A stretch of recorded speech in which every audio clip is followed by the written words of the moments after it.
मैं मेजर अश्विनी कुमार कुलश्रेष्ठ पढ़ाकू पाठशाला में आप सभी बालकों का स्वागत करता हूँ। बालकों, हम अंग्रेजी अनुवाद करने के लिए रोज एक न एक स्ट्रक्चर्स का अध्ययन कर रहे हैं। आज हम आपको ऐसे वाक्यों का अंग्रेजी में अनुवाद सिखाएंगे जिन वाक्यों में हालांकि या यद्यपि के साथ फिर भी या तो भी आवे। आज हम कैसे वाक्यों का अध्ययन करना सीख रहे हैं जिन वाक्यों में हालांकि के साथ फिर भी या यद्यपि के साथ तो भी का प्रयोग हो रहा हो। जैसे हालांकि वह गरीब है फिर भी उसने कार खरीद ली। हालांकि वह कमज़ोर है फिर भी वह तेज दौड़ा। यहाँ देखने वाली बात यह है कि वाक्य में जो कर्ता के द्वारा पहला कार्य किया जा रहा है उसका विपरीत विरोधात्मक कार्य होगा।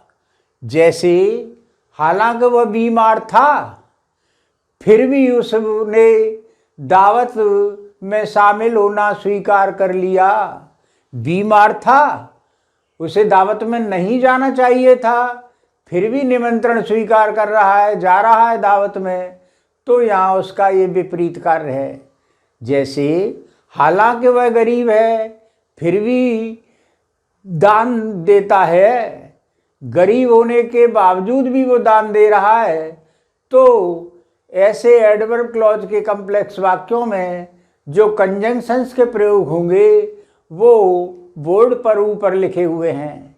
ऐसे वाक्यों को जोड़ने के लिए, कॉम्प्लेक्स बनाने के लिए जो हमारे पास कंजंक्शंस हैं वो कौन कौन से हैं?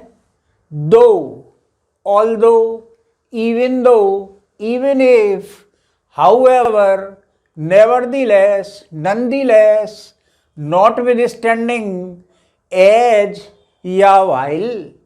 इन कंजंक्शंस की मदद से हम एडवर्ब क्लॉज के कंट्रास्ट, सपोजिशन या कंसेशन शो करने वाले वाक्यों का अध्ययन कर रहे हैं। जैसे बोर्ड पर देखें, सबसे पहले दो का प्रयोग सिखाया गया है। हालांकि उसने कठिन परिश्रम किया फिर भी फेल हो गया। वह फेल हो गया काय के बावजूद? कठिन परिश्रम करने के बावजूद। कार्य विपरीत है, तो यहाँ दो से एडवर्ब क्लॉज को शो किया गया है।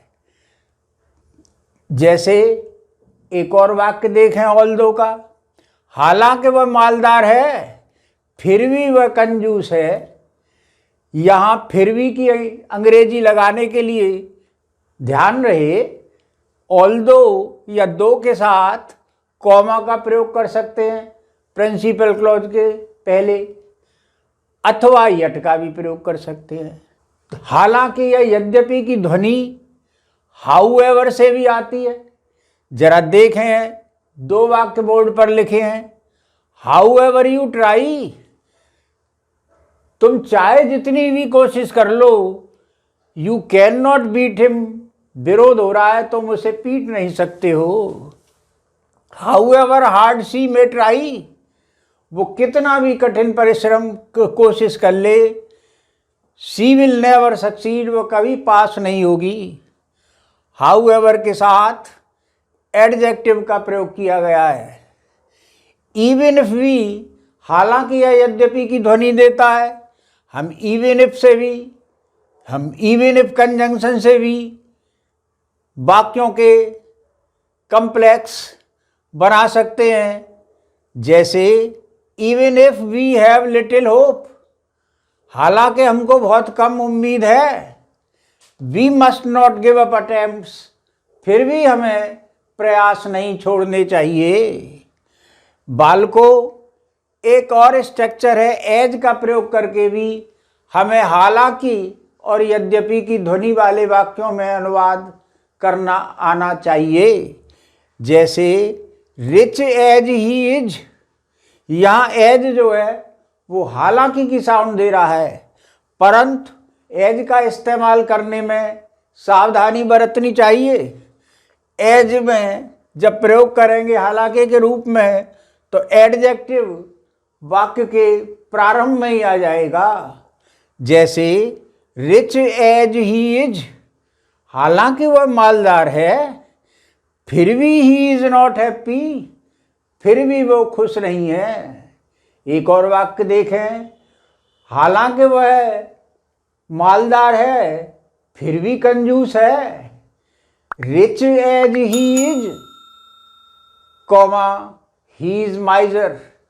तो ये एज भी हमको हालांकि की ध्वनि देता है, परंतु इसके प्रयोग करते समय एडजेक्टिव को एज से पहले रखना पड़ेगा।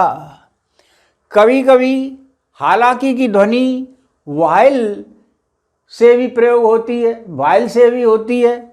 जैसे while he has no sympathy with you, जब वो तुम्हारे साथ सहानुभूति ही नहीं रखता है तो ही विल हेल्प यू, फिर भी वो तुम्हारी मदद करेगा। हालांकि वो तुम्हारे साथ सिंपैथी नहीं रखता है फिर भी वो तुम्हारी मदद करेगा।